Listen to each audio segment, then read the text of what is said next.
What's up, everyone? I am Wink. And I am Skillz. And this is Scream Cheese. Today we are going to be taking a look at the teaser trailer for the upcoming Hulu Hellraiser, and then just having a little brief talk about the casting of Pinhead. All right, let's get right to the teaser. Now, I've seen it, Skillz has not. I'm super stoked about this. I'm a big Clive Barker fan, a big Hellraiser fan. So I had to see it right when it came out. It's been out a couple days now. Are you ready to hit play, my friend? I am ready, my friend. All right, my friend. And 3, 2, 1, play.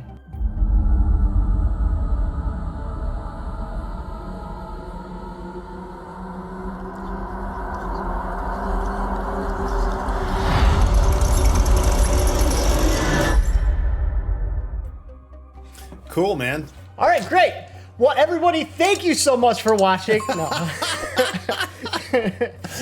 So that's kind of all we got. But from my perspective, I was super stoked about that because it already gives you an idea of kind of the tone of the film, along with like presenting us with Pinhead. I think that one of the problems with the like mess of sequels we've had of Hellraiser, and I'll be honest, I love them all, even though they are all problematic. It's been a very long time since any of them have been given a budget. There are people involved with these films that love them, like that are trying to do their best, but they're never kind of given the resources, and so they can never really get a really serious tone. It's almost like we're doing a serious thing, but we can't sell it as hard as we would if we were given a budget and given resources. Do you know what I mean? Yeah, no, it's really cool. That's the first thing that crossed my mind is I know they've done a lot of sequels and I haven't seen them all, and I look forward to watching every one of them. But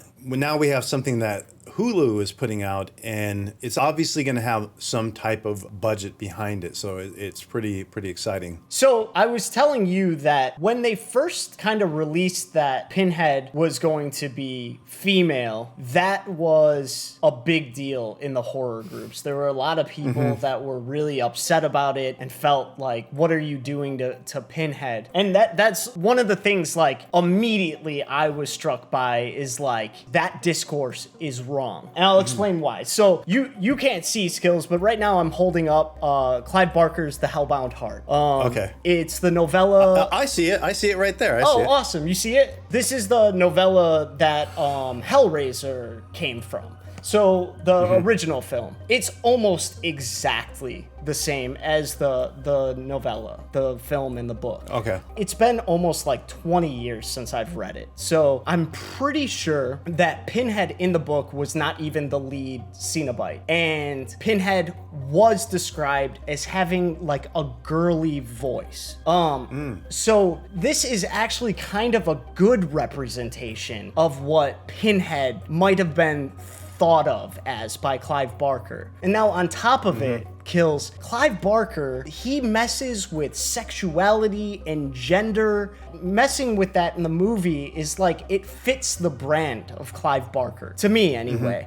And then just one other thing I was going to share. So you've seen the first couple of Hellraiser movies, right? Yes. So the lead female character is Kirsty Cotton. And after the films, they created graphic novels. And one of the graphic novel continuations, I don't know the story that well. I haven't read them all yet. I have them though. And in that continuation, Kirsty Cotton becomes the next Pinhead. So right now I'm holding up a graphic novel where the cover is literally a woman Pinhead. And all of those graphic novels are designed that way. That whole series, the whole Road Below, I believe, is the series. And then this one is called Hell Hath No Fury. In any case, I guess my point is, this should be welcomed among the horror community, among Clive Barker fans, among Hellraiser fans, true ones anyway. It's not really that controversial, you know?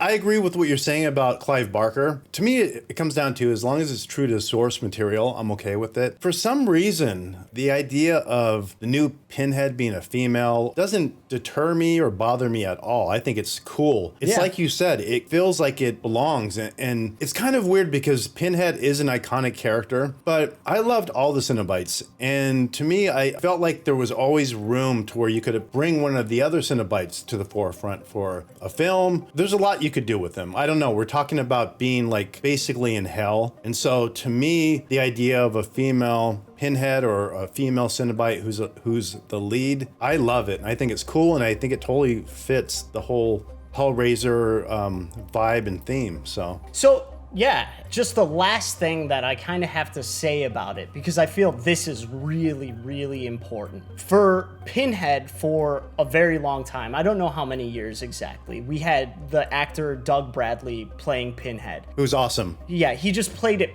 perfectly. He is Pinhead. And we got 2 films with 2 other people playing Pinhead, and there was a big problem with them, not because they were bad. For my taste, they were fine, but the problem is you're playing something that has somebody else's like legacy tied to it, and the fandom loves Doug Bradley, and when they see Pinhead, they think Doug Bradley, and chances are you're not gonna measure up to Doug Bradley. You're just not. But that is one of the reasons why I was so stoked that they were going female with Pinhead, was because this is going to change the legacy of Pinhead. It doesn't change it drastically, but it changes it enough where Jamie Clayton can make her version of Pinhead, and people aren't going to necessarily think Doug Bradley, you know? That it's not the natural place to think. This literally is such a new reincarnation. Even if you basically play it the same, there's something just genuinely different about it now. And I think Jamie Clayton, I've looked her up, and I've seen the stuff that she's worked on, and I've read stuff about her like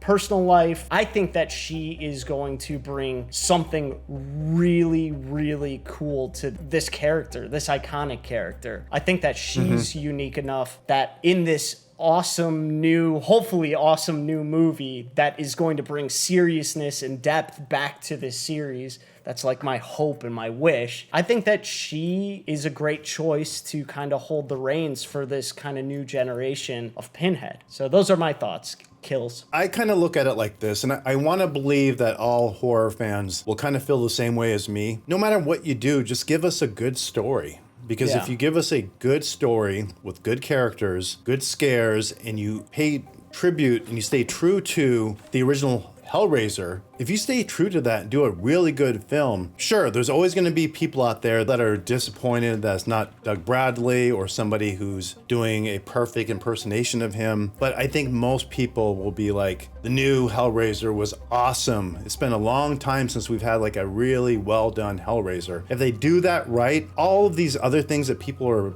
bickering about and, talking about, it won't matter ultimately. When we talk about Halloween, when we talk about Friday the 13th, when we talk about Chucky, when we talk about Hellraiser, these had such an incredible concept and they were so well done that it is literally now we're getting like 30 years later on, Halloween is like almost 45 years later. I think Hellraiser, the original, came out, I think in 87. They're still going strong and they're going to continue to go strong. It's funny because there are certain things that I might bring up to somebody younger and they've never heard of it. Like, oh, have you ever seen the show or whatever? And they're just too young. They might have heard of it. When it comes to horror fans, like, we do not let go of the classics. And so I think it's been a long time coming for a really well done Hellraiser film. And it may not be that, but after watching Prey, the new Predator film that Hulu put out, man, if they can get anywhere even close to that, that would be incredible. Yeah, I completely agree with you. That is kind of what has given me a little bit more confidence. And in fact, I mean, just knowing that it's a Hulu original gives me confidence, even not having seen Prey. But now that I've seen what they did with Prey, which I don't know what Prey's budget was, but it looks like it was low budget, but not in a way where you're like, oh, I can tell they just didn't have enough money. You just can see that they took what they had and they kept the scale small and made the budget work for the material. If Hulu or whoever redoes a movie from a franchise, the number 2 sin is bad effects. But the number 1 sin is a bad story. If they put out a Hellraiser and a lot of the effects are not the best, but it's a great story, guess what? Hellraiser is back. We're all talking about it. We're excited. We'll mention some of the CGI, but man, this was like a really cool film. This is one of the best entries in the Hellraiser franchise since Inferno. No, I'm kidding. Yeah. I do love Inferno. No, you're spot on though, because I would say that with a lot of these sequels that people are going to tell you are just absolute trash, for the most part, the effects are bomb, dude. They are great. It's the stories that sucked. That was the problem. That's almost why I can still love them, is because I'm like, man, you can watch them and you're kind of like either bored by the story or it just doesn't play real well, but dude, you're just waiting for the next awesome effect, you know? What the next practical gore is gonna be. But dude, we deserve a story. You're right. That's why we're still excited for a sequel when we've had so many, quote, bad ones. It's because those original ones, that story was enough to ignite our imaginations for, 30 years and keep us going and waiting for that again. But dude, we're due. We're absolutely due. Make sure to let us know what you thought of the teaser and what you think of the casting of Pinhead. Are you stoked about it? Do you have problems with it? Are we overlooking something? Maybe you know better than we do. I don't know. But make sure to like the video, subscribe to the channel, and suggest any of your favorite horror movies in the comment section below. And Skillz and I will see you next time. Peace out, cheesers. Peace! Wow.